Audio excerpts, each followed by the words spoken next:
Vamos lá, pessoal, começar aqui nossa aula de meninges encefálicas, certo? E aí, aqui é muito importante estudar cada uma das meninges, cada um dos seus espaços, certo? Cada um dos seus pontos. É muito importante. Então, vamos lá. A gente vai começar exatamente falando das meninges, certo? Encefálicas. Depois a gente vai aprofundar nas meninges espinhais, que elas continuam pela espinha, não é isso? A medula vai continuar também, tudinho, e elas seguem a medula, certo? E a gente vai focar também nos seios da dura mater, que cai muito. Vocês precisam saber como que é esse retorno venoso encefálico, certo? Então vamos começar. O que eu quero que vocês já saibam no início? As meninges vão ser estruturas da parte neuroanatômica, certo? E da parte de neuroproteção. São camadas, é como se fossem lençóis cobertos, certo? Um em cima do outro, para proteger o coração, certo? Então, acabam desempenhando também o papel de defesa. Algumas vão ter células de defesa, sustentação, certo? Da parte do sistema nervoso central. E aí vão estar revestindo o encéfalo, a parte das meninges encefálicas, e acabam revestindo também a medula, a parte das meninges espinhais, que mudam algumas coisas, certo? E acaba criando essa barreira física, fisiológica entre os órgãos, certo? Então, vão ser 3 camadas membranosas, são de tecido conjuntivo, certo? E dispostas para da superfície para a parte mais profunda, não é isso? E aí as principais que a gente vai falar aqui agora, que são essas aqui, é a dura mater, a aracnoide e depois a pia mater, certo?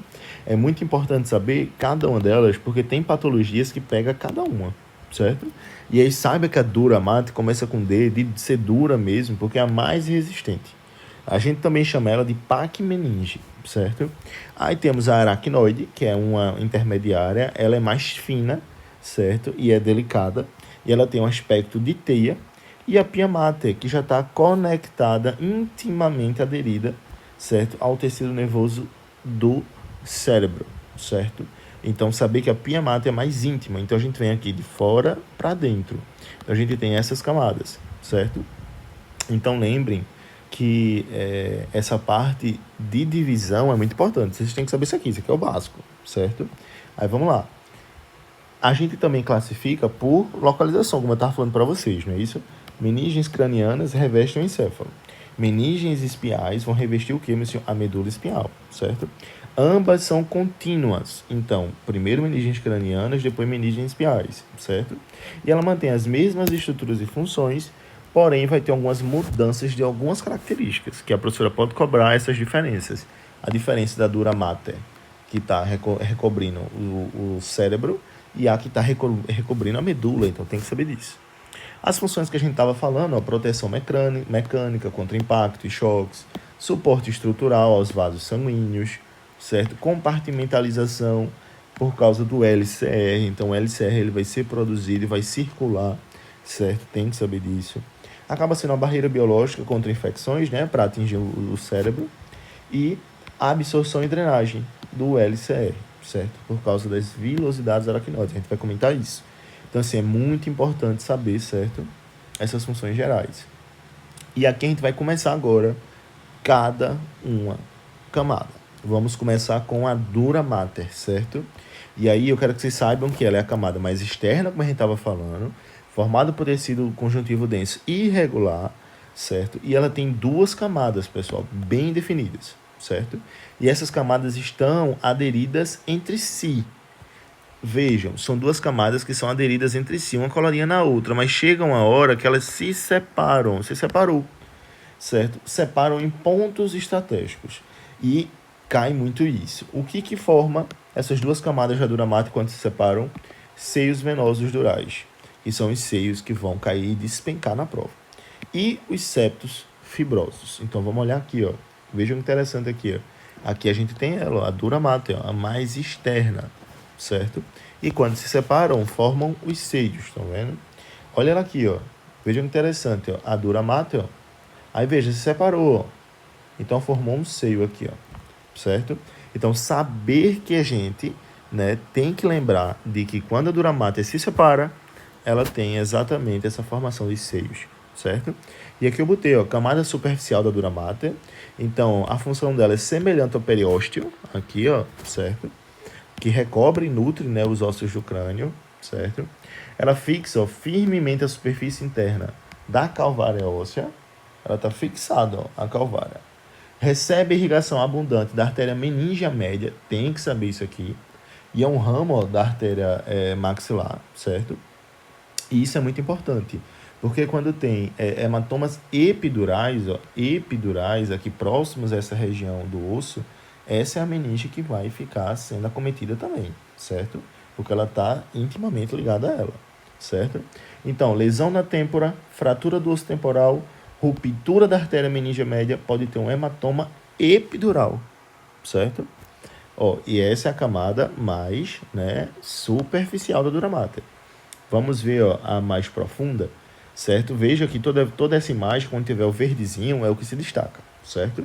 Ó, a camada profunda, ó, localizada logo acima da aracnoide, que é o que vem depois, que a gente vai falar, certo? É a verdadeira membrana protetora do sistema nervoso central.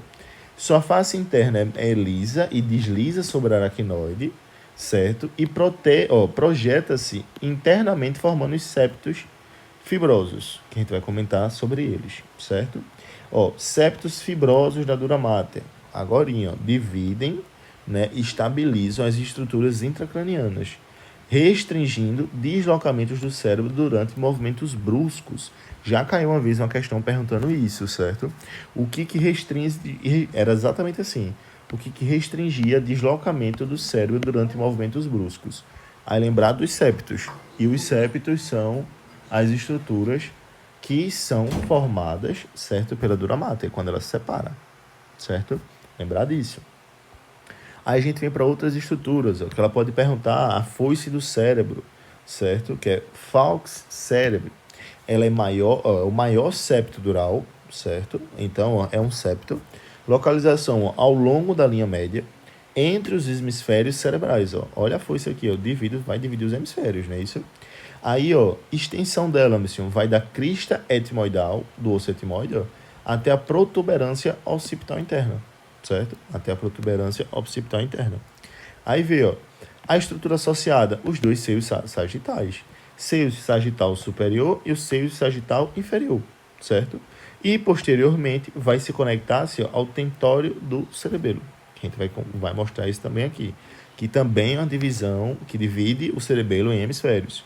Então, ó, foice do cerebelo, maior septo dural, localizada a linha média, que divide os dois hemisférios cerebrais, certo? E vai da crista do etimoidal à protuberância occipital. Isso é anatomia, ela pode perguntar, certo? E o que se associa à foice do cerebelo? Os seios sagitais, certo? Posteriormente se conecta onde, meu senhor? No tentório do cerebelo, certo? Ó, hérnias subfalcinas, né, que pode acontecer em pacientes, né, por aumento de pressão intracraniana, certo? Aí, ó, a porção medial do giro do símbolo acaba sendo deslocada sobre a foice do cerebelo, do cérebro, né? E aí, ó, vai ter compressão da artéria cerebral anterior, certo? Em hérnias. Lembrem que em hérnias, aqui seria o aumento da região acometida, não é isso? Aí vai aumentar a pressão intracraniana, desloca a região, vai comprimir a artéria. Depois, o tentório do cerebelo, certo? O tentório do cerebelo. Posição, meu senhor, posição transversal, separa o encéfalo supratentorial, certo? Ó, separa, né, do supratentorial do infratentorial, certo? A inserção, meu senhor, bordas internas do osso occipital e temporal. Vou mostrar aqui para vocês, ó, certo? Então, a gente tem aqui essa separação, certo? E aí a forma, meu senhor, é uma abertura chamada de incisura do tentório, por onde vai passar o mesencéfalo. E quais são os seios associados? Não são os sagitais. Isso aqui cai muito em prova. É muita associação. Então, qual o seio de cada região? Aqui, ó, é o seio transverso, o reto e o petroso superior. A gente vai estudar cada seio, mas é muito importante saber disso, certo? Então, aqui, ó, na foice do cerebelo, os seios que a gente pega é o seio sagital superior e o inferior. Aqui, ó, no tentório do cerebelo, certo? Que aqui é na foice do cérebro, né? Aqui no tentório do cerebelo, a gente pega os seios, ó, transverso, reto e o petroso superior, certo? Lembrar disso, ok? Aí aqui, ó, foice do cerebelo agora, ó, localizado na linha média da fossa posterior. Qual a função, meu senhor? Separar parcialmente os hemisférios cerebrais. E qual o seio venoso associado? O seio occipital, que é a região onde está. Olha aqui, ó. Aqui vai dividir exatamente aqui o cerebelo, certo? Na região occipital. Aí pega o seio também occipital, certo? O diagrama da célula, que é muito importante, ó, é uma membrana horizontal que cobre a fossa hipofisária. Isso cai muito. Ó, falou em hipófise, lembrem do diafragma da célula. Eu falei diagrama. Desculpem, diafragma, certo? É uma membrana que cobre a fossa hipofisária, certo? Possui uma abertura central para a passagem de haste da hipófise, ó, que é o infundíbulo, né, que segura a hipófise.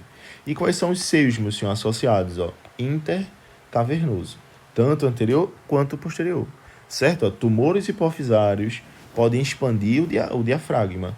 Aí vai ter compressão do quiasma óptico, vai ter perda do campo visual temporal, certo? Ó, onde fica aqui, ó, certo? Bem, próximo à hipófise. É exatamente a membrana que vai cobrir a hipófise e proteger essa hipófise, certo? Tem que saber. Ó, aqui também, ó, tá vendo? Mais uma fotinha. E aqui eu botei a dura mater e o cavo de Meckel. O que é isso, meu senhor? É exatamente a região que reveste o gânglio trigeminal, que a gente chama de cavo de Meckel, certo? Então, lembrem, é um nervo, craniano muito importante.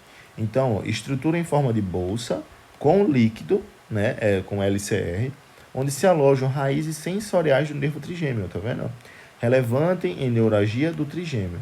A neuralgia do trigêmeo, pessoal, é a pior dor do mundo. Tem uma mulher, uma menina que está querendo até entrar em eutanásia, tudinho, tem uns vídeos no Instagram mostrando.